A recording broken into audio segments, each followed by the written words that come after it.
Then we get into the stories, the railroad, the Big Four Railroad. There was an explosion on the railroad, and I believe 13 people were killed. Originally, it was believed that one of the Big Four Railroad had been transporting nitroglycerin, had improperly stored it, causing the explosion. There were 3 civil torts that passed before it was determined that it was not the railroad's responsibility, that it was a criminal act. So there are those who suggest that perhaps Mr. McDonald was a scapegoat. But even at that, what we had, and the pictures are at the library, this courtroom was full.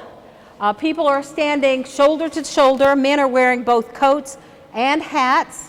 It is 1908. I am told that the jury has gone to sequester. They have made a decision.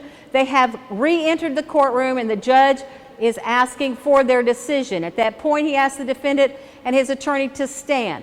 As Mr. McDonald stood, he pulled out a gun and began shooting in the crowded courtroom. There was at least one other major injury, and Captain Dwyer from Terre Haute Police met his end of watch here in this courtroom at that time. He meant to shoot the prosecutor, and he shot the chief of detectives by mistake. By mistake. The interesting portion of it is Mr. McDonald was convicted, and again, I'm not sure exactly what he was convicted of at that point, but he did go to prison.